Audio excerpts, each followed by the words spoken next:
Hello and welcome to the Cisco Circle of Excellence Awards powered by CNBC-TV18 and Moneycontrol, an award show that recognizes the resilient efforts of chief information officers across the globe who've made significant contributions to the acceleration of digital transformation and led their organizations to success. Today, we'll be focusing on one particular word that's really important in the world of business, and that is resilience. In simple words, resilience is the differentiator between a successful business and a struggling one. To talk more about resilience and to kick off this event, I'd like to invite Mark Phibbs, Vice President Global Marketing Insights and Analytics and APJC Marketing, Cisco, to give the opening note. Hello, everyone, and welcome to the CNBC CIO Circle of Excellence Awards Grand Finale.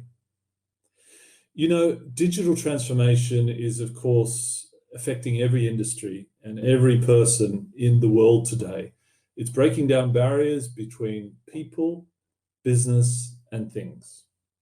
The CIO Circle of Excellence Awards is a platform to recognize and celebrate visionary CIOs who've made really significant contributions, particularly over the last year or so, to accelerate the digital adoption and transformation of their organizations, which we all know is vitally important, even more so now during these pandemic times. The focus of this year's awards is business resilience. As we all know, the world's changed dramatically, and CIOs have felt the burden of that as much as any element of the C-suite. And so we're focused on that. We're looking at awarding 3 CIOs from each of the sub-regions of Asia Pacific to reward those CIOs. You know, this pandemic has really changed the way we all work, how we live, the role of businesses, and the needs and expectations of consumers around the world. The world is going digital, okay? 75% of companies in the US plan on accelerating their digital and technology transformation as a result of the pandemic. 88% of organizations worldwide encourage their employees to work from home because of the pandemic. And 1.2 billion children moved to hybrid learning in a matter of weeks. In fact, I'm based in Sydney, and my children as of next week will be home learning for a week, so I feel it close to home. Now, to achieve success in the digital world, CIOs needed to focus on 4 key priorities. CIOs must reimagine their applications so that those applications are compelling, they work at speed, and they deliver what the customer expects. They've got to empower their teams because people aren't right in front of them anymore. People are working remotely, and people work as agile teams, and they have to empower those people. They've got to transform their infrastructure. They've got to make sure they've got the right networking, they've got the right security, they've got the right collaboration software to facilitate that digital transformation for their organizations. And lastly, but probably most importantly, they need to secure their data because the world is under cyber threat like never before. As the world's gone digital, the cyber terrorists and cyber criminals in the world have targeted organizations and governments because they know people are vulnerable. And so those CIOs need to ensure their businesses are secure because we know the brand damage that can cause. We at Cisco are committed to help our customers connect, secure, and automate to accelerate their digital transformation. We received, for these awards, more than 150 entries across Asia Pacific and Greater China. Thank you to all the people who nominated themselves for these prestigious awards. And congratulations to all of you for the exceptional work you've been doing. Let's get right into it and kick off the start of the CIO Circle of Excellence Awards. Thanks a lot, Mark Phibbs, for those inspiring words. Before we move ahead with the panel discussion of the jury, here's a short AV that highlights the key focus of this year's Cisco Circle of Excellence and Business Resilience.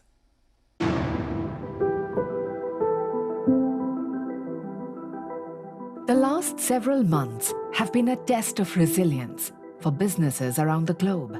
The pandemic brought with it unprecedented challenges, the likes of which we have never seen before.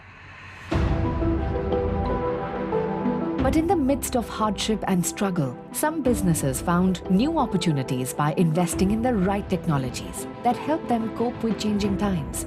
And at the helm of these businesses are their CIOs. Cisco CIO Circle of Excellence, in association with CNBC and knowledge partner KPMG, recognizes these exceptional CIOs and honors their achievements in achieving business resiliency in the face of the pandemic. Our distinguished jury: Vish Iyer, Michelle Fu, Dr. Siva Subramaniam, Jens Peter Hoyer, Kokmam Hugh, and Adam Gray, reviewed nominations across 5 regions: ANZ, ASEAN, Greater China, Korea, and SAARC, and chose 3 CIOs from each region to receive the Platinum, Gold, and Silver Awards. Welcome to the Cisco CIO Circle of Excellence Awards. We look forward to having you here while we award these phenomenal people for their exceptional work. Welcome back. You're tuned into the Cisco Circle of Excellence Awards, where we are facilitating leaders who've overcome obstacles and demonstrated grit and resilience. We will be awarding 3 CIOs from each of these regions: ANZ, ASEAN, China, Korea, India, and SAARC, who've demonstrated their ability to quickly adapt and respond to business disruptions in the face of the global pandemic. It's now time to ask Shireen Bhan to moderate this panel discussion with our esteemed jury.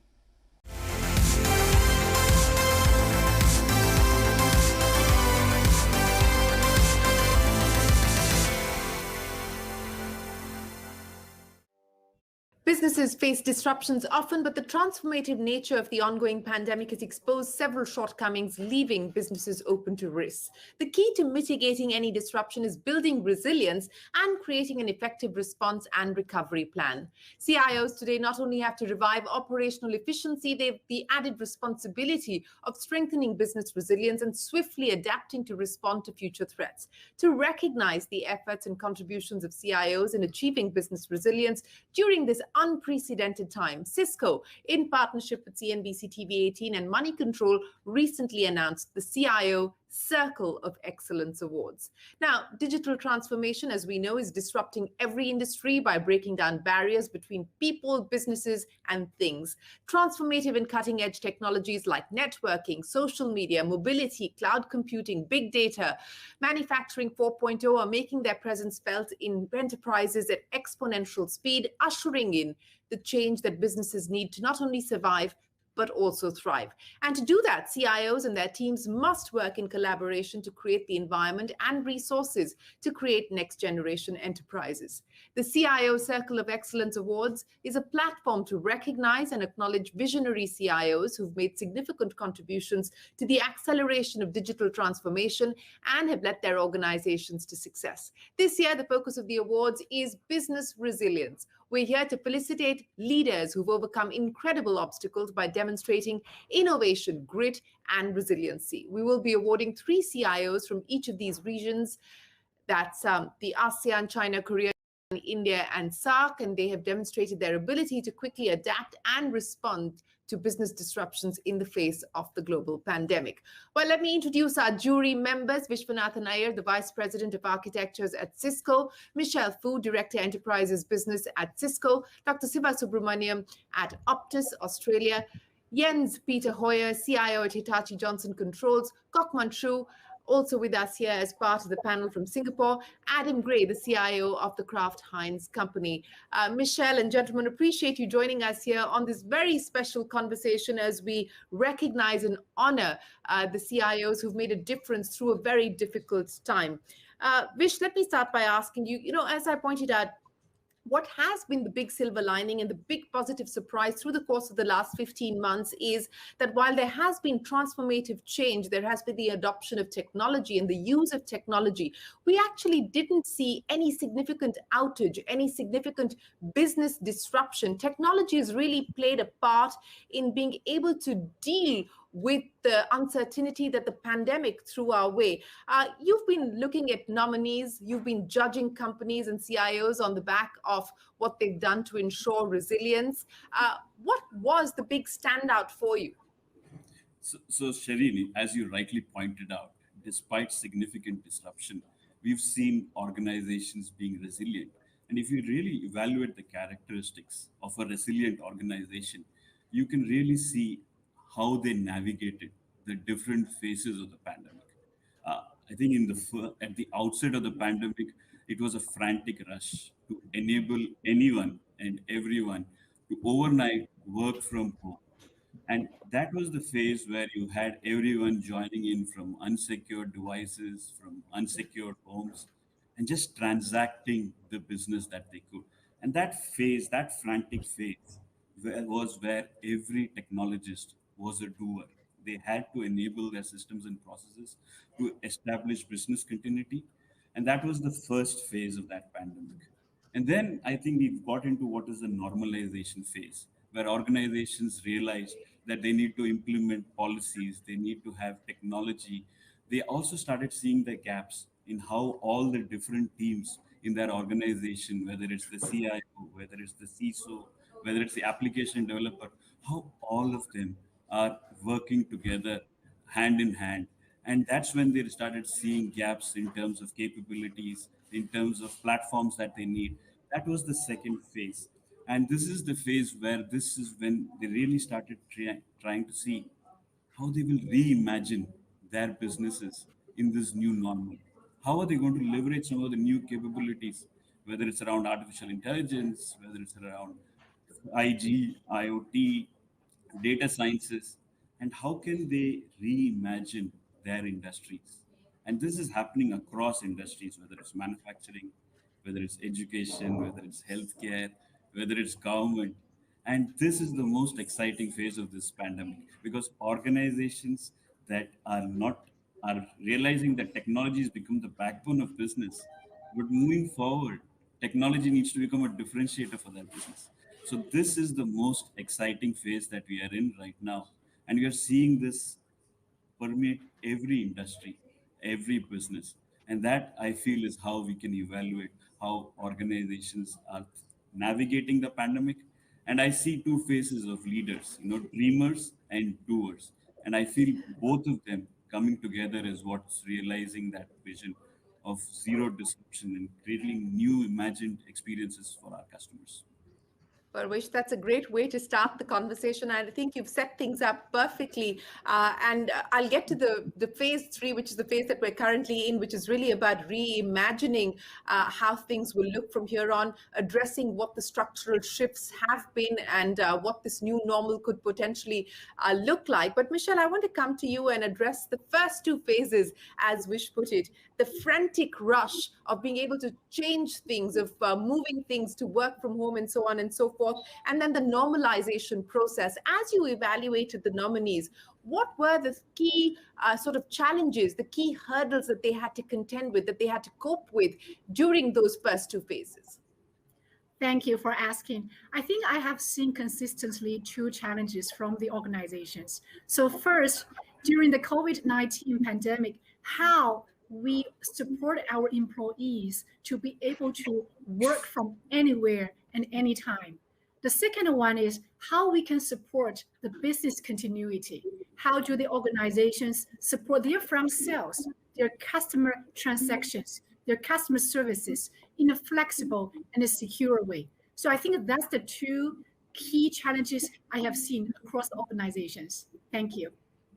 Well, you're right in pointing out that business continuity is going to be crucial as we move forward, because we're not done with the pandemic yet. We're hoping that the worst is behind us, but we're not done with the crisis just yet. But Dr. Subramaniam, let me ask you, and to the point that we just heard there, from Vish on the convergence between dreamers and doers, and that really is going to be exciting, isn't it? And I mean, we've seen how technology has changed in the past decade, and now in the wake of the crisis, what it has the potential to do from here on in terms of disrupting businesses, in terms of bringing about structural changes, structural shifts. How are you reading the changes that we're seeing happen around us today? And what has been the most exciting aspect of judging these awards? What a loaded question you've asked me. To say the least, every response I saw was trying to build a business resiliency on the fly. That resiliency at that point of time, until COVID hit us, didn't know that such a dimension of a problem will hit us. It hit us, and like Vish said, all we dreamers suddenly turned into action heroes, because dreamers are the people who have been dreaming for this time, and they all acted. And this is dream come true. Put it in a different way. What has happened? Corporations needed to bring all their workers to work, regardless of their location. And those corporations that had remote workers in different countries, which are regulatorily controlled, they'll have to bring them online. Plus, you'll have to have your continuing business. All your channels of operations must continue to operate when everybody is at home or not able to reach their point of working. So you have to have a multi-layered resiliency to be configured and implemented in a matter of days. That's what happened. And that is a huge achievement. As a technocrat, it's a great achievement. And that achievement is what I call it as, I will salute all the CIOs in this particular exercise who came up with those outcomes. They must be saluted. Oh, absolutely. They must all, in fact, be saluted. And that's the effort and the endeavor here as part of these awards. But Adam, I want to address that issue with you. As we heard from everybody so far on the panel, and specifically Dr. Subramaniam's point that, look, every day was different. You didn't know what you were going to be hit with, and you had to make plans on the fly. You didn't really get time to do pilots and so on and so forth. So how were CIOs measuring success of what they were putting together on paper and finally executing that overnight? Take me through some of the experiences that you personally had in dealing with some of these issues as well. Well, that's actually a very good question. The short answer is that we were measuring things on a daily and a weekly basis, and of course, no one actually had a plan for this at all. I think personally in my company, we were fortunate that we'd done a lot of work leading up to when we all went into lockdown and we all had to work remotely. We'd already done a lot of work to ensure that we had the network backbones in place to support the entire organisation working remotely. And we were quite fortunate that the solutions that supported our manufacturing facilities were already pretty well strengthened as well. We had plans, for example, to move to a common and more advanced platform for video conferencing. Normally that would have taken 6 months to roll out, but we pulled together as a global organisation and rolled it out in 2 weeks. Which was an ask from our board. So I think that we IT organisations, CIOs right across the board were probably reaping the rewards of a lot of hard work in the years leading up to this point. And we're fortunate that when companies actually pull together, we're probably capable of doing a lot more than we realise, I think. Oh, absolutely. And, you're right in pointing out that you didn't have the time to be able to plan things. I mean, if you had to get a video conferencing solution out, you had to get it out overnight so that there wasn't business disruption and to ensure business continuity. But Vish, I want to come back to you and address the issue of what next now, as you talk about this phase of reimagination. I mean, we've already seen the leaps that technology has made. Product life cycles have shrunk significantly. The world is a lot closer and flatter on account of the use of technology, and digitization and its implementation is just accelerated on account of the COVID-19 pandemic. But what next now as we reimagine the way we do business in the context of the pandemic? So Shalini, the pandemic has indeed accelerated the pivot to the cloud. If you see, even in our daily lives, we consume all of our content through our mobile along with the cloud. And businesses are realizing that the application experience is the new currency of their business. So every company is looking at the cloud and trying to figure out how will they contextualize and customize their business. And the cloud is not a destination. The cloud is not a destination to a cloud provider or another cloud provider. For every business out there, cloud is a journey to an operating model where they have self-service tools, they create very different digital experiences which are compelling for their customers.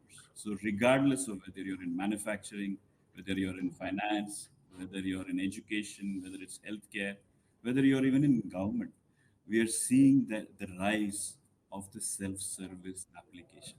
And that is the new normal. It's about how do you leverage your technologies, your capabilities to create a very different operating model, both from a business perspective as well as from a technology perspective. And how do you scale your people to reimagine those digital conversations? So that I think is the most exciting phase. And just the amount of innovation that we are seeing in the ecosystem is really scaling this entire ecosystem upwards. So technology is moved from being a backbone of business. Now technology is being reimagined to be a differentiator. And the winners of tomorrow would be the ones who can leverage technology to create experiences which have not yet been imagined. And we are beginning to see that shakeout happening where superior experiences are winning more businesses. So, and we are seeing that in different realms, in different industries, Shri. So it's a very Yes, you're right in pointing that out. Let me ask Jens exactly that point that you made there. And Jens, I want to understand from you, both within the company, the clients that you work with, how are you reimagining what technology can do?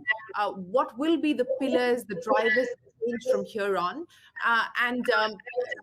In this phase of reimagination, what do you believe will be the key imperatives for an organization?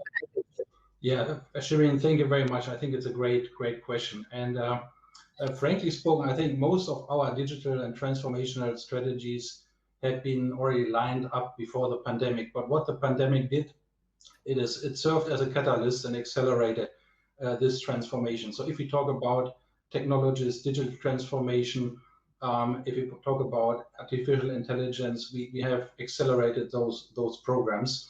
And they have became a huge drive and acceleration through the pandemic. I think if you think about the potential, we always need to talk about with our stakeholders, the internal stakeholders within the company, and also, of course, our end customers. And we had intensive interactions with our internal stakeholders. What are their needs during the pandemic, be it from a business continuity point of view, from a crisis management point of view, and then, of course, with our external customers. And I think the external customers, they had of course, huge challenges in managing processes, be it back-end processes or even with their customers, the consumers.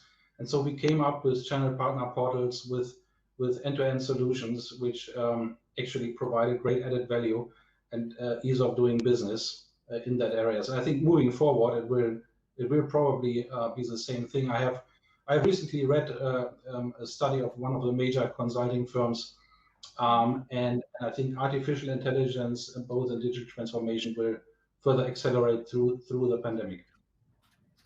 Yes, and that is what most people are anticipating, that we will see artificial intelligence, machine learning, and so on and so forth become a part of any organization's business continuity plan as well as business transformation strategy. But Kok, let me take that point across to you now. And we've seen disruptions across the board, whether it's healthcare or education or financial services. Technology is changing the way that consumers experience these businesses and engage with these businesses. What are the opportunities as well as the challenges that throws up for organizations? Okay, basically the most important thing during this pandemic is how the organization can keep the business or operation going, sustaining, or adhere to all these restrictions. And the business also need to quickly upgrade or so-called grow their backbone to able to accommodate thousands of remote users onto this. So on these opportunities, the business also able to invest and make IT as an enablement rather than a cost center to speed up all this so-called digital transformation or cloud migration moving forward. So what the business need at the moment, basically, they also should have a basic crisis management plan moving forward with the right technology in place to support all these so-called future disruption. Mm-hmm. Right. Michelle, speaking about future disruptions now, and there have been lessons learned over the last 15 months. How are those lessons being incorporated into business plans going forward, especially leveraging the use of technology? What are the priorities and the focus areas going from here where we currently are in light of the lessons learned? I think at the heart of any resilient company, right, it's really a happy, safe, and enabled workforce. So I believe it's not just about IT transformation, and this is really also about the culture transformation and how the organizations can empower inclusive and hybrid working environment, no matter where the employees are based, what mother language they speak, whether they have family members to take care of or not. So I think that will be the key to the future success. And that's a very important point that you raised, Dr. Subramaniam. Let me, get you to weigh in on that. One of the CEOs from the Valley who runs a cybersecurity company was talking about exactly what Michelle just alluded to. He said that in light of what we're seeing with the pandemic and work from home and so on and so forth, this is perhaps one of the world's largest social experiments at play as well. How do you see this cultural transformation that Michelle spoke of also impacting the way that organizations are structured for the future? The cultural transformation that has happened is unreal, and this is only could have happened because of a crisis. And this cultural transformation, how it is going to crystallize the organizational structures going forward is anybody's guess. One cannot say that at this point of time. Today, the existing organization structure is rallying around to support this changed behavior, changed digital behavior of both its own employees as well as the market it serves. And if that can be handled with the existing structure, it is not a structure that is going to change anything. It is going to be the mindset that is going to change or help you in any way. Currently, the mindset has been changed, both at the management level as well as at the end user level. So with that changed mindset, collectively, we will be going forward. And let's leave it for pundits to decide, or what do you call futurologists to decide how the new structure is going to be. But as a security person myself, I'll have to tell you one point. What you have currently got is digitization 1.0, which means you have hurriedly digitized. Very quickly, you brought what is needed. In that process, you would have gotten quite a few holes left. Typically, a threat evolves in a co-evolution pattern. Where there is a prey, there comes a predator. Here, you have exposed yourself as a big target, a big prey. Therefore, you will have cyber attacks starting. To prevent it, while you are at this stage, just take good care of your security with your incumbent people, and then as you go to digitalization 2.0 and 3.0, because you're not going to stop, this will help you a big way. It's a time for you to retrospect and protect. The time for retrospection and for putting in place solutions to ensure adequate protection in future. But Adam and Jens, I'm going to get you to comment on both those issues. If we are, in Dr. Subramaniam's words, in digitization 1.0, what do you believe digitization 2.0 or 3.0 are going to entail? Where do you believe the gaps lie, given the fact that there was this frenetic rush towards digitization to just cope with ensuring that businesses continue to operate through the course of the pandemic? Adam, I'm going to start by asking you the lessons learned and the road ahead. So I think there's a couple of key lessons that we've learned and that have probably been learned across quite a few companies. and that is around insights, how our business actually performs. And I know specifically in CPG, where we work, we are chronically, we underinvest in technology. And I think that our company took a decision last year as part of a broader cultural transformation to significantly increase our investment in technology, so that we can use our data that we already have, but it's in disparate sources, to gain better, more timely insights, enabling us to make higher quality decisions that really help drive our growth and will, to an extent, future-proof us against similar events in the future. I think that certainly there's been an explosion of data in recent years, and an ability to actually put that together in a meaningful way that then enables you to gain insights and make key decisions about how you operate your business, which markets you move into, which products you need to continue developing, etc. Will be key as we move into the years ahead. Yes, an important point there coming in from Adam. And, data could be the new oil or the new water, but if you cannot make sense of it, it is really of no use or value to an organization. So Jens, my question to you then, the lessons learned from the pandemic, and more importantly, to the key risk that Dr. Subramaniam spoke of cybersecurity. And this now is one of the top risks that global leaders are factoring in as far as their business continuity plans are concerned. How are you reacting and responding to this specific threat? Risk about cybersecurity is a bit like flying an airplane when you occur an incident, right? And if you are flying an airplane and you have an incident, you don't have the time to re-engineer the airplane. You need to act immediately, right? So the key learning of the pandemic is you need to have the tools and instruments in place to act instantly. You cannot, come up with that during the pandemic.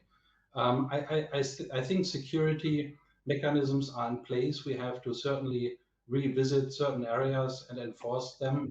I also wanted to touch about an important point which has been not mentioned, which is data protection and data safety.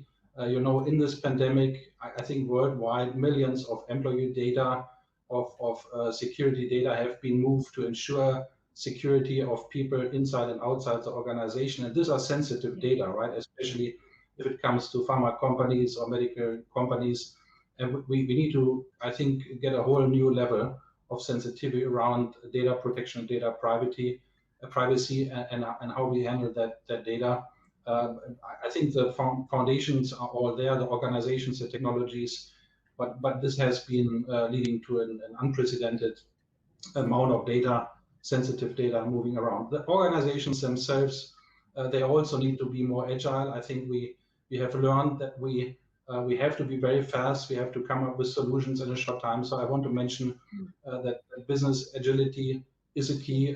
We have to enforce it from all angles, from the technology angle, also from the organizational angle, like agile methodologies, agile project methodology, Scrum, Kanban, Lean, portfolio management, learning platforms, and all that stuff. Because again, if you occur an incident in flight, you can't develop tools. You have to have them in place already. Yes, the parachutes need to be there, as you point out. But Vish, I want to come back to you now and talk a little bit about the future, and especially based on the conversations that you've had during the course of being able to evaluate the nominees of these awards. What will the focus areas be in terms of technology solutions that will drive change that organizations are looking to incorporate? Where will the larger tech investments need to move to? Shireen, I think Adam brought a fascinating data point when he spoke about insights. So if you look at every traditional business, they already have pools of information and data. And you said data is the new oil, but you need to mine it, right? We need to get get first observability or visibility on that data, then that will get converted into insights, and then you can personalize the actions. So we live in a digital first experience world, and I believe observability powered by platforms like artificial intelligence is going to define the winners of the future. And that's where I feel, how do you leverage all the data that's available to you? How do you make it secure? To Jens' point around all of the data protection regulations that we are beginning to see in different countries. So secure the data, leverage the data, and then most importantly, measure the experience. I feel this is going to be a very, very critical differentiating factor. Is unless you're able to measure the experience and get all your teams, to Michelle's point, empower the teams, whether they are physical, whether they are virtual, whether they are hybrid, to work cohesively together. I think those are the critical areas where there is going to be an amazing amount of innovations, and the success stories of organizations who leapfrog will be defined on how they execute on these different areas in the times to come. So I see a very, very exciting time where traditional businesses will innovate and new world businesses will also innovate. And it's good. And I think the good part for us from a technology perspective is technologies will be reimagined and reused in ways we probably haven't imagined so far. And that's why it's going to be a fascinating journey in the next couple of years. Koka, let me get you to comment on what we just heard there from Wish in terms of what we could see as far as the future is concerned. What direction do you believe organizations are likely to take in light of what we've seen happen so far? Okay, I guess for the past 2 years during this pandemic, most of the businesses also taking a so-called a cloud or digitization transformation. Then after this, they will focus on security or cyber security, and also all the teams will be more into digital collaboration tools. So beside this, another so-called critical concept or mindset that the organization should adopting should be agile. They should have an agile mindset and agile method in dealing with business products, and also how they bring the business going forwards. Yes, adaptability and agility, those will have to be driving pillars of an organization's strategy for the future. But Dr. Subramaniam, there's been a lot of conversation, not just on this panel, but in general around the issue of data. And I want you to dig a little deeper into that, to the points that we just heard there from Wish as well as Jens and Adam, the need to ensure that there is greater data protection. Pre-pandemic, we saw what the EU did with the GDPR. India is still trying to put a legislation in place as far as data protection is concerned. How do you see organizations responding to the issues around data as we move forward? What will the imperatives be for the future? The data protection, even in a country like Australia, it is very, very seriously taken, and we have got protection, data protection officers from the government, which controls most of our activities, or even directors, put it that way. So as a consequence, in the data protection has become a part of the psyche of most of the regulated industries where data protection is enforced. Like in the case of PCI DSS, all the financial institutions or anybody handling credit card, we used to follow the regulations. Now, most of the people are following. The problem is, with the advent of digitalization and excessive or rampant cloud adoption, okay, there is a newer level of risk that comes into picture, and those risks need to be addressed. We are not going to say no for anything. Everything must be done, because we are, after all, technocrats, and everything what is technically possible must be done. The only thing is, do it in the spirit of the law, in the spirit of our obligations towards protecting our data. Today, all the organizations I know of is having a very solid privacy protection departments, which defined processes and defined technologies to support them. It is question of, to me, very simple. Anything can be managed and controlled provided you have an attention on them. That attention from board downwards is there in many of the corporations which have got data privacy regulations governing them. With that governing, with any new frontiers you move on, we will be able to win over it. It's a problem in control at this point of time. When you see breaches, it do happen. We can go into it. It's a different exercise, but understand how fast we are able to resiliently come out of it. The resilience comes into the picture. That's where we are. I'm going to end this with something that Dr. Subramaniam said, and so I'm going to start by asking. You said that CIOs have emerged as the action heroes through the course of this pandemic. So as we look ahead, which action hero do you believe that a CIO is going to have to channelize to ensure that they keep their organization safe, secure, and ready for the future? You're asking me the question. I still didn't get the question. Apologies. I'm saying which Because action I thought you hero? made a statement.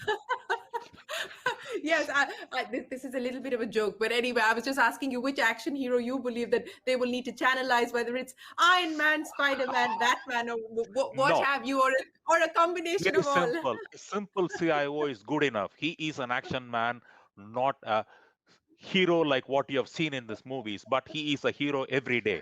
He is the one who is making your company run. Okay. Absolutely. So Vish, I'm going to give you the closing comments on this before we wrap things up. But we're going to be celebrating, recognizing the action heroes in Dr. Subramaniam's words through the course of these awards, and we look forward to having all of you back again as and when we do that. But closing comments from you before we close. Hey, thank you, Shireen, for navigating all of us and capturing our collective intelligence. As we kicked off this session talking about resilience and adaptability, I think it's about being that learning organizations. And I think organizations that learn, that will adapt, and that will apply technology in different dimensions of their business will continue to thrive in the new normal. Well, gentlemen and Michelle, thank you very much for joining us here to talk about the past 15 months, what they have meant for each of you individually, for your organizations, and more importantly, the lessons that we can take away to ensure that we future-proof our organizations. Thanks very much for your time, and we wish you all the very best of luck. Of course, do stay tuned to CNBC-TV18 and Moneycontrol for more on the Resilience Awards. But for now, from all of us here, goodbye and many thanks for watching.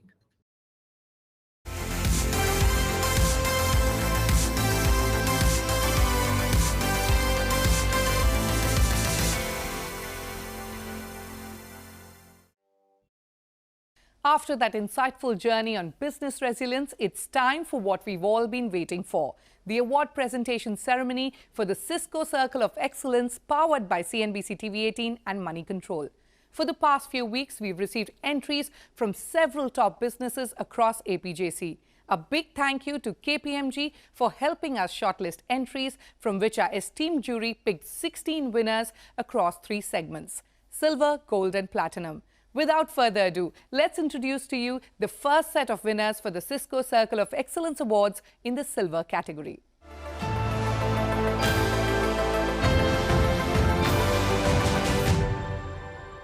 The first Cisco Circle of Excellence in the silver category goes to Andrew Cresp, CIO Bendigo Adelaide Bank, for helping his organization implement VPN solutions and set up remote desktops for employees for secured connections. This technology has helped banks operate smoothly without experiencing cybersecurity challenges.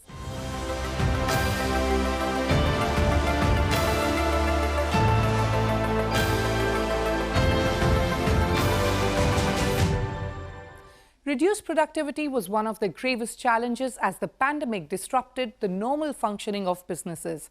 Datuk Fazil Ibrahim, CIO of Tenaga Nasional Berhad, recognized this issue in its early stages and implemented the full Cisco collaboration suite that improved productivity in his organization and reduced net latency to less than 1 second. Let's give it up for the second recipient of the Cisco Circle of Excellence in the silver category, Mr. Datuk Fazil Ibrahim. Of Tenaga Nasional Berhad, I would like to take this opportunity to thank Cisco, CNBC for awarding TMB as the winner of CIO Circle of Excellence Award 2021. This success would not have been possible without the support from TMB's management and the team behind the two projects, namely WebEx Unified Communication and Dual SIM Router project. This achievement resonates well with our consistent effort towards digitalization in delivering robust infrastructure and technology capabilities, as we are able to respond immediately by provisioning TMB workforce nationwide with comprehensive work from home support right from the start, even before the pandemic began.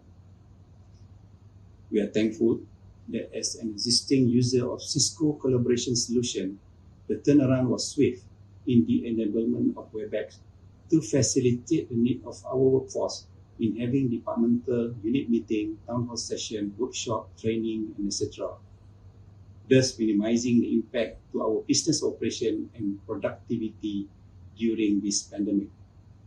In terms of cost savings, TMB managed to achieve quite a substantial cost saving in line with the high growth of WebEx utilization from early January 2020 until now.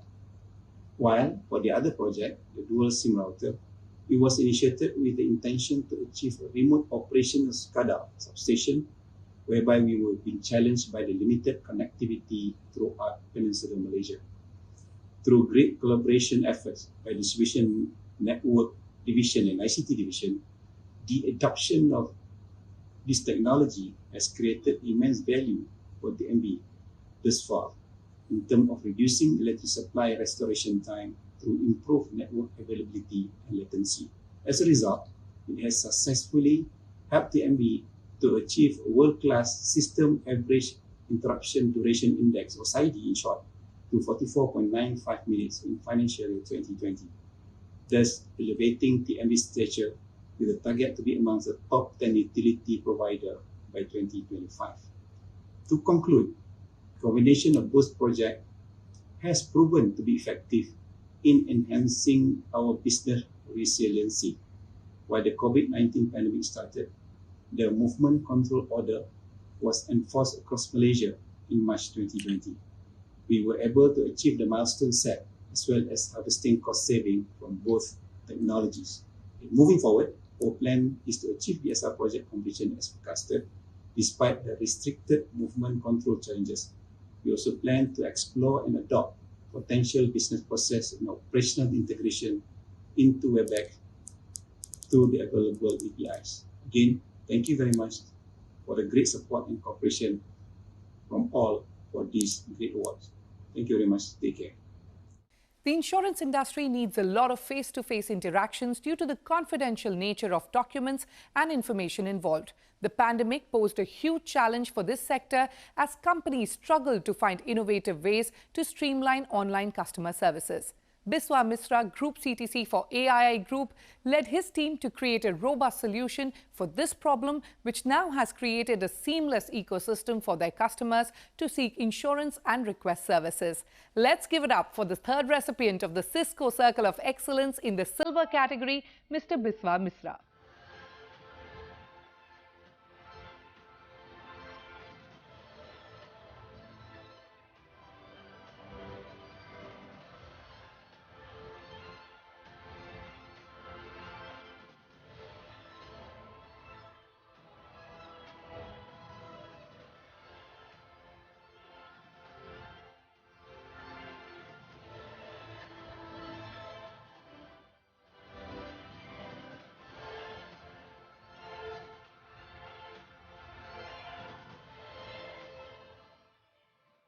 With countries shutting down travel and physical business meetings becoming obsolete, online collaboration becomes pivotal. Work from home increased by 50%. However, lack of proper online collaboration solutions and bad quality of existing tools resulted in a decline in productivity with increased employee dissatisfaction.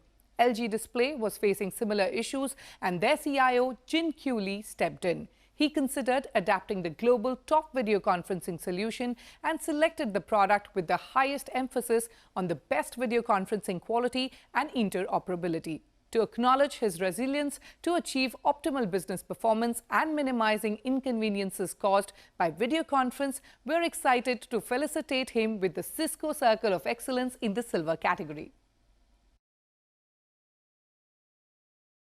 안녕하십니까. LG 디스플레이 CIO를 맡고 있는 이진규입니다. 먼저 CIO 어워드를 수상하게 되어 기쁘게 생각합니다. LG 디스플레이는 한국, 중국, 베트남 지역에서 디스플레이 제품을 생산하여 미국, 유럽, 아시아 각지의 고객에게 제품과 서비스를 공급하는 글로벌 사업 체계를 운영하고 있습니다. 코로나 팬데믹 초기 비대면 업무 환경이 불가피할 것으로 예상되어 화상회의 시스템 확충을 고민하게 되었습니다. 검토 결과 화상 장비, 전송 기술, PC와 모바일과의 연동해서 탁월한 우위에 있는 시스코사 제품을 선정하였습니다. 예상보다 빨리 팬데믹이 진행되는 시기에 시스코 코리아의 적극적인 도움으로 단기간에 셋업을 완료하여 언택트 환경에서도 업무 퍼포먼스를 유지할 수 있었습니다. 이 자리를 빌어 적극적인 지원을 해주신 시스코 코리아 조범구 대표님을 비롯한 직원분들께도 감사 인사드립니다. 최근 코로나가 다시 확산되고 있는데 여러분들도 항상 건강하시고 코로나가 빨리 끝날 수 있기를 바라겠습니다. 감사합니다. With many times stringent projects, including government ones, SR was going through a challenging time during the pandemic as the lockdown limited travel to sites. Subhash Shelke, CIO for SR, was able to carve out IT solutions that not only helped localize networks, but also helped automate mundane IT tasks in order to increase overall productivity to meet tight timelines. Let's give it up for our final recipient of the Cisco Circle of Excellence in the silver category, Mr. Subhash Shelke.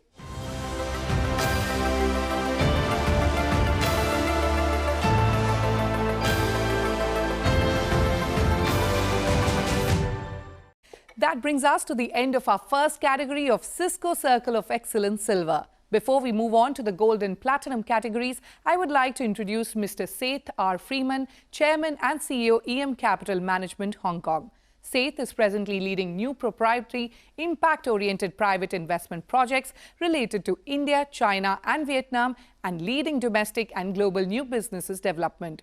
Let's hear it for Seth as he addresses the theme of this year's Cisco Circle of Excellence Awards, Business Resilience.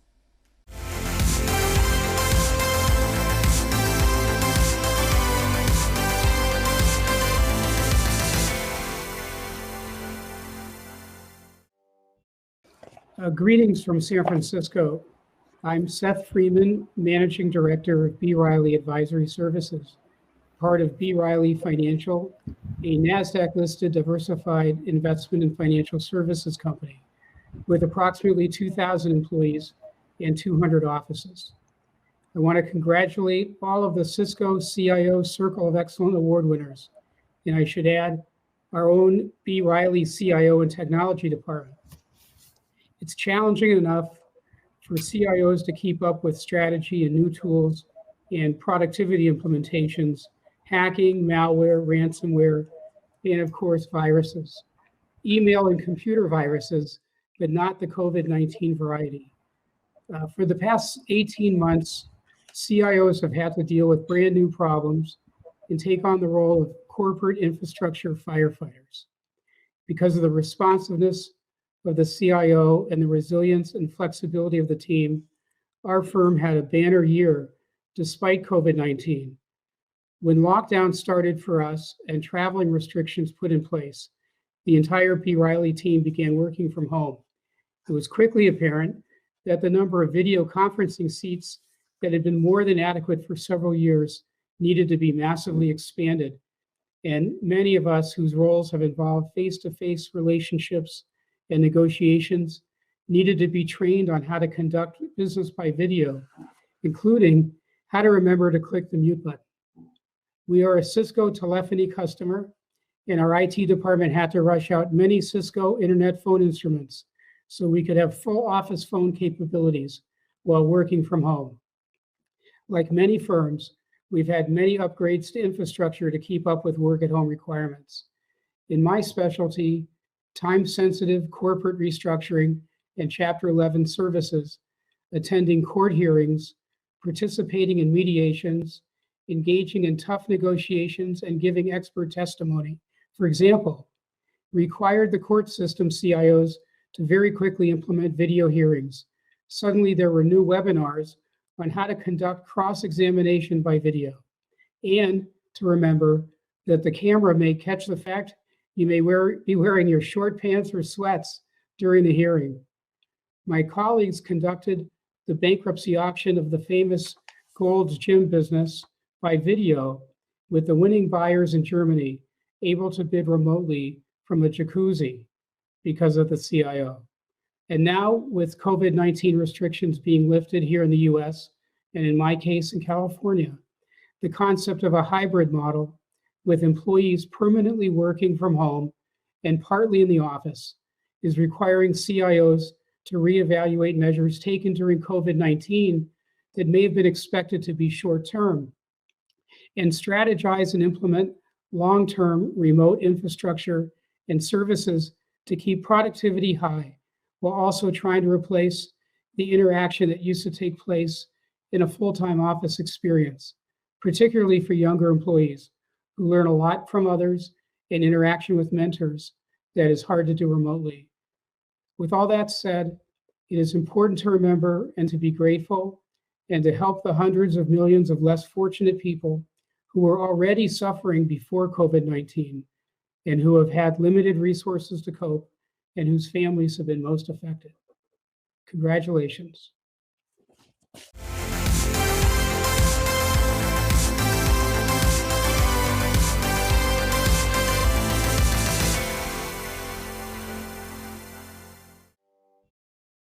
Coles was dealing with business challenges even before COVID struck. The devastating 2019-2020 bushfire led to the temporary closing of 18 of their stores. This inspired close Road to Resilience led by Rod Bloor, CIO General Manager, Infrastructure and Security, Coles Group, who implemented the Cisco WebEx platform for a total of 7,000 employees. The platform delivers calling, meetings, messaging and event services from Cisco Cloud, located in Sydney, with standby services in Tokyo. The platform also delivers the AI voice assistant and other services required for the intelligent workplace services they have deployed or are piloting. Here's the first recipient of the Gold category, Cisco Circle of Excellence, Rod Bloor, CIO General Manager, Infrastructure and Security, Coles Group. PTT Global Chemical had been facing a dramatic decline in petroleum product demand and oil price volatility during the pandemic. This ever-changing demand for petroleum products inspired PTTGC to reimagine their operating process by implementing digital factories. While the idea seems promising, implementing it in an organization of 10,000 plus employees and onboarding them is a task in itself. That's where Perat Nolsuvan pitched in with the idea of software-defined access that helped PTTGC adapt to the concept of work from home without having to compensate for the cybersecurity of their IT infrastructure. Let's hear from the winner of the Gold category, Cisco Circle of Excellence, Mr. Perat Nolsuvan. As you may know, in PTT Global Chemical, we are dealing with petrochemical and people every day. We have 27 subsidiaries, 8 operating countries, and managing more than 10,000 employees. It is not an easy job. Ultimately, what we want is that humans do what they do the best, and the machine do what they do the best. Especially in this COVID-19 pandemic crisis, we need automation more than ever to solve the complex problem, to give the secure access with the best-in-class user experience. In GC, we have taken network transformation seriously. And that's just the beginning, based on Cisco software-defined network technology. To ensure business continuity, we have rapidly scaled up the infrastructure to support all 10,000 employees to work anywhere and aim to do even more. I want to thank Cisco, CNBC for recognition. Once again, thank you. The next recipient of the Cisco Circle of Excellence is Mr. Vidal Fernandez, CIO, China Light and Power Holdings, who led the organization's digital transformation, decarbonization and decentralization to become the utility of the future. Their recent tryst with AI and big data has helped them increase their efficiency by quite a margin and help provide best-in-class solutions to reduce energy outages. Good morning, everyone. My name is Vidal Fernandez. I am the Director of Big Data and Artificial Intelligence in China Light and Power. I want to share with you the kind of projects we have done in our contribution to digitalization process. One of the projects we did and is now for almost 2 years implemented is the improvement of the operational efficiency in our transmission and distribution lines. We have saved around 150,000 minutes lost from our customers, thanks to predicting faults before it happened. What is the project about is, well, first of all, we developed a big data infrastructure to collect data from our smart meters and sensors we have installed in our cables, specifically in the low voltage cables. And thanks to that, we collect the data from these devices, data about voltage and load. Once the data is collected, we develop and deploy a machine learning and algorithms to early detect faults patterns before it happened. We did it near real time. In addition, we developed a web service and alarm system as well to report and trigger when a potential fault is identified. The model is really successful because after 2 years implemented, as mentioned before, we don't have any false positive, and all the faults have been detected for the cables we are monitoring. What is our vision about is being reliable and provide the best customer experience by reducing the minutes loss, and also to satisfy customer needs, avoiding any shortage. The solution is based in a comprehensive big data architecture and machine learning on-stream infrastructure to provide the best-in-class solution to reduce the energy outages and customer minutes loss of the energy. This is basically one of the examples in our digitalization process contribution to China Light Power. Thank you very much. I would like to thank you, my team, which has been really has been working hard in this project, setting up the infrastructure of big data and collecting the data in near real time, and after that modeling in a very complex algorithm to detect the pattern of failure before it happened. Thank you very much. I would like to thank Cisco and CNBC-TV18 for this opportunity to explain our contribution to the digitalization process at CLP Power, and Cisco is a partner of CNBC. Thank you very much. SK Hynix's semiconductor business was already in heated competition when COVID-19 struck, leading to an immediate need of improving the manufacturing process. Since they were in the manufacturing business, the lack of active labor nudged them in towards the Data Hub project that helped them secure data analytics and visibility on infra. This move, led by Byung-Sun Kim, played a pivotal role in pursuing operational excellence, not only to prevent manufacturing disruption, but to enhance the process and product quality. Let's welcome the winner of the Cisco Circle of Excellence in the Gold category, Mr. Byung-Sun Kim. 안녕하세요. SK 하이닉스에서 IT 인프라를 담당하고 있는 김병선입니다. 금번 CIO Circle of Excellence 어워드를 수상하게 되어서 대단히 영광입니다. 제가 대표로 수상을 하지만 저희와 많은 일을 해주고 계신 자사 및 파트너사 엔지니어들, 그리고 DT에 필요한 기술을 제공해 주시는 벤더사 여러분들의 노력이 결실이라고 생각합니다. 저희는 팬데믹 상황이 장기화되면서 비대면 소통을 위한 인프라, 그리고 이에 따른 일하는 방식의 변화를 주도하기 위한 플랫폼 구축에 많은 노력을 하고 있는데요. 이런 노력들이 현실이 되도록 핵심 기술들을 제공해 주시는 시스코사에도 이 자리를 빌어 감사의 말씀을 드립니다. 그리고 시스코사와 함께 영광스러운 수상의 기회를 주신 주관사 CNBC에도 깊은 감사의 말씀을 전합니다. 모두 건강하십시오. 감사합니다. When the necessary lockdowns took place due to the COVID-19 global health emergency, most banks were locked out from their own sensitive information.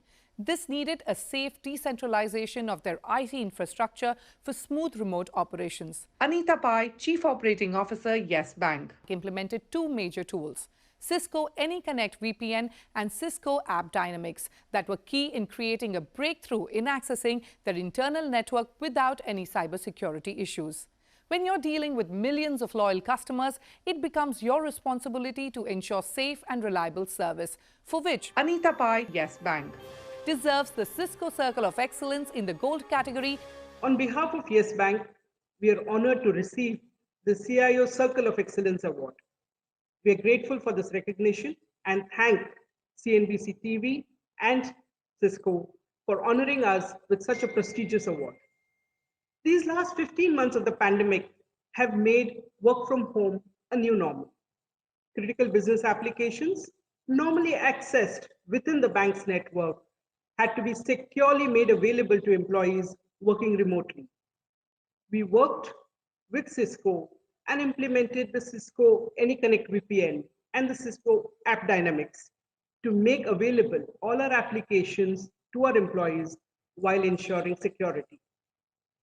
As Yes Bank moves ahead in its digital offerings to its customers and partners, we look forward to partnering with stalwarts such as Cisco to make sure that we adopt the latest in technology innovations.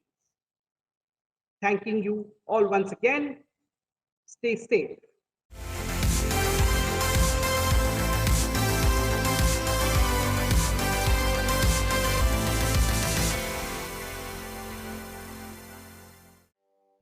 Before we move on to the final segment of Cisco Circle of Excellence Awards in the Platinum category, let's take a look at how Cisco is helping enterprises build resilience and inclusion with their top-of-the-line innovation. Agility, operational costs, network efficiency, security, skill gaps, and innovation. Are the demands on your business outpacing your IT resources and expertise? What is the best way to ease the concerns of these and gain a lot more time for this? Cisco Business Critical Services is your partner in building a resilient, adaptive, and transformative IT organization to help you move your business forward. Be resilient with a dedicated team of experts and Cisco's proprietary workflow management tools powered by artificial intelligence and machine learning, keeping you one step ahead. Be adaptive and bridge skill gaps with access to an expert talent pool of 10,000 Cisco certified experts, 1.7 million specialists worldwide, and an ecosystem of 62,000 trusted partners. Be transformative by aligning your technology with your vision. With analytics-driven guidance built on Cisco best practices, you achieve business outcomes faster. From reactive to proactive, we help you take the complexity and concerns out of IT, so you have more time for this. Move your business forward with Cisco Business Critical Services. Learn more today.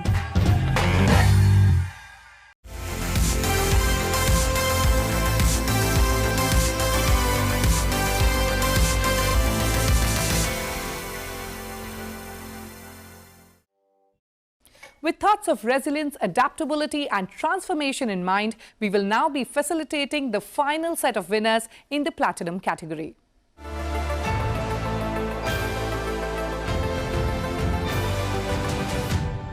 Westpac Banking Corporation was in dire need of network infrastructure upgradation in their 900-plus branches across Australia.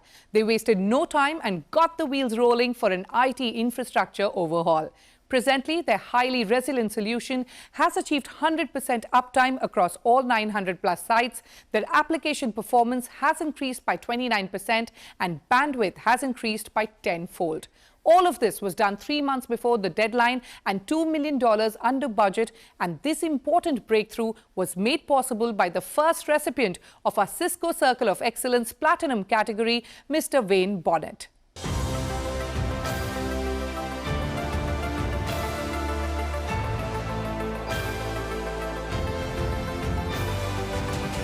Not only businesses but education institutions were also hit pretty badly due to the lockdown restrictions. Online classes were the next feasible option.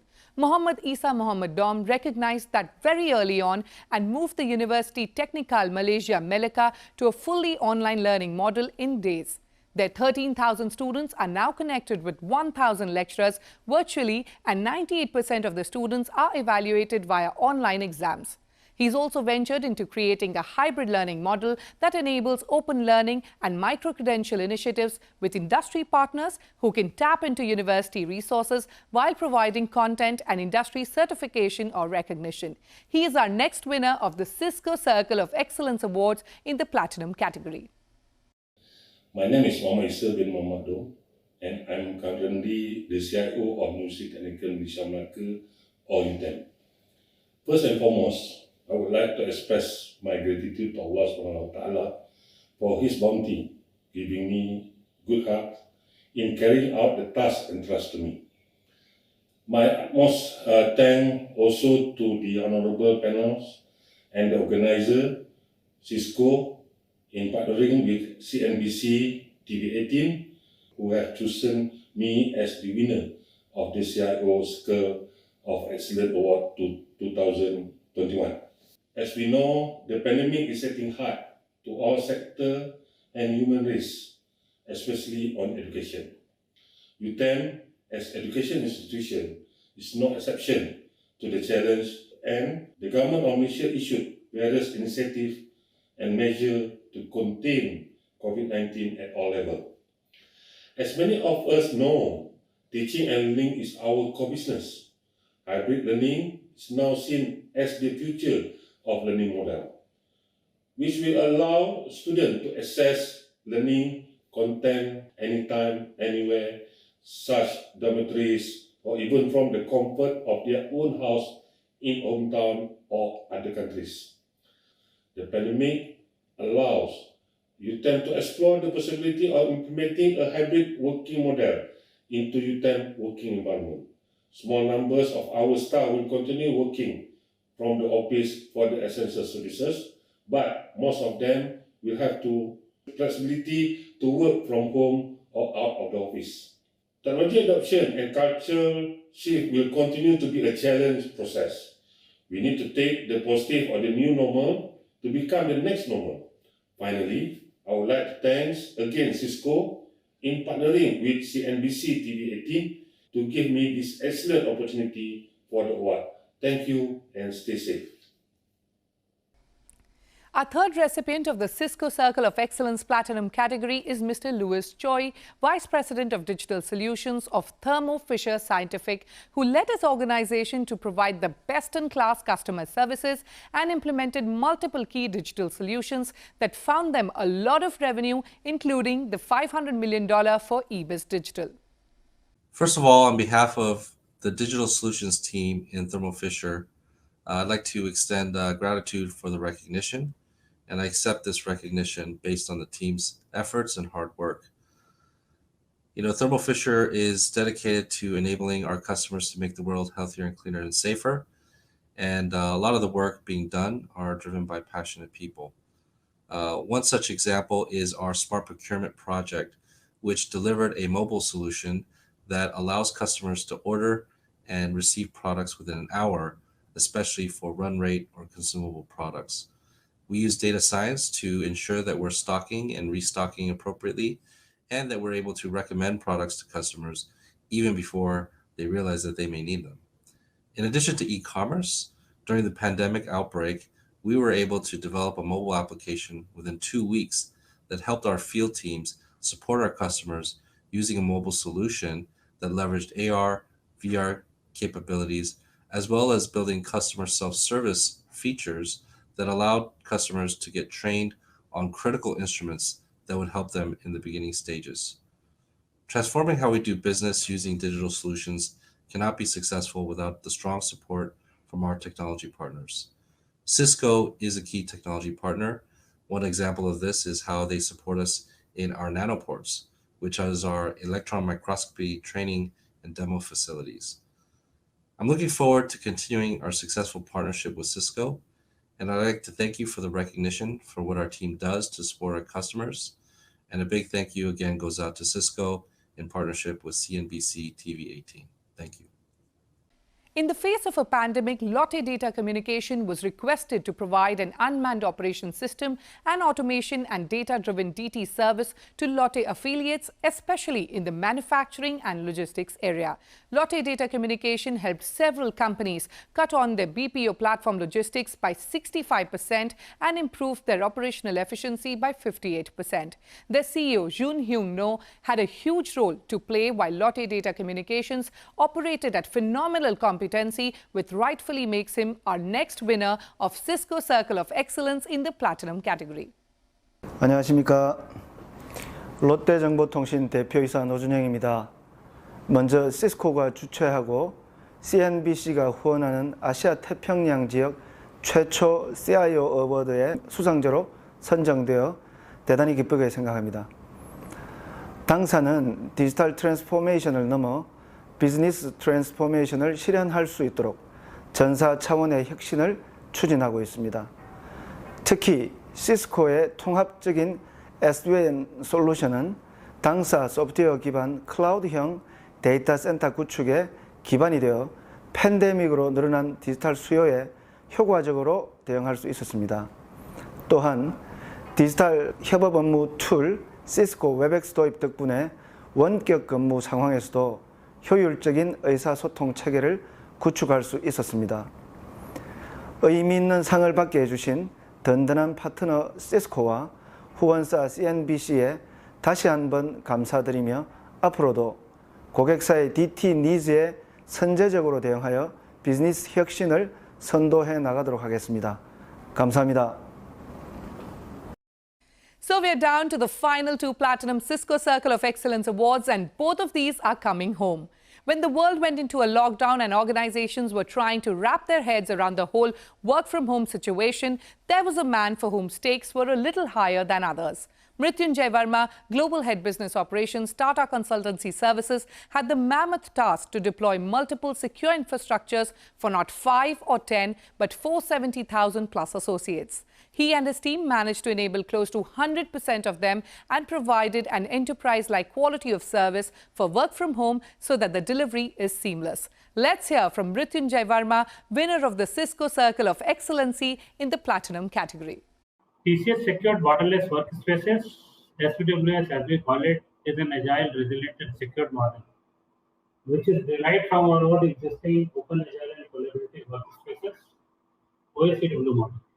We started working on our OACW model almost 2-3 years back, even before the pandemic hit us. The TCS swift transition to remote working in the face of COVID-19 induced lockdown was facilitated by this SWS model. This model enabled remote access for employees, set up a suitable cybersecurity framework, immersive collaboration, agile data center, and all project management practices and systems needed to ensure that work allocation, monitoring, and reporting continues as normal. SWS advanced feature provides the unmatched capability to deliver solutions in a single framework. Unique connectivity solutions were implemented for providing secure borderless workspaces. The result were it helped us enable 470K plus TCS workforce on this model, seamless borderless business continuity and collaboration, virtual onboarding and engagement, increased velocity in project delivery, improved customer and employee satisfaction, and on top of it, it provided us cloud-based governance model. Partnership with Cisco really helped us in enabling and executing our overall SWS framework across the globe, keeping it secure and connected 24/7. Some of the technology which was leveraged in this model were Cisco two-factor authentication, Cisco VPN on Azure, Cisco UCS for video implementation, to name few. In the end, I would like to thank Cisco in partnership with CNBC-TV18 for this recognition and prestigious award. I am delighted as well as humbled to accept this award on behalf of my entire team, which is internal IT infrastructure team at TCS. Thank you. Indian Bank struggles were no different from any other bank during the pandemic. With the looming concern of cyber security and data bandwidth during work from home, Deepak Sarda had to think quickly, which he did, and led the merging of network post-amalgamation using Cisco professional services and deploying Cisco ACI. This will further enable Indian Bank to scale out as per their need without changing the network architecture in near-future network traffic optimization. Deepak Sarda is our next and final winner of the Cisco Circle of Excellence in the Platinum category. I would like to thank jury for selecting me for this prestigious award under Platinum category. To begin with, I would like to give a small brief about my organization, Indian Bank. Indian Bank is having 6,000 plus branches across India, spanning across India, with 5,500 plus ATMs, passbook kiosks, and 9,000 BC locations who are serving rural India with online banking. To begin with, I would like to inform that Government of India has amalgamated Allahabad Bank with Indian Bank to have a perfect mix of north and south based banking entities so that it can cover entire geography of India, and it was a perfect amalgamation in all the respect because software, hardware, everything was similar at both the banks. With respect to network also, it is also we have seen that the central location the hardware were from Cisco at Indian Bank also and at Allahabad Bank also. So to have integration, it was little bit easier compared to if it would have been a heterogeneous equipment.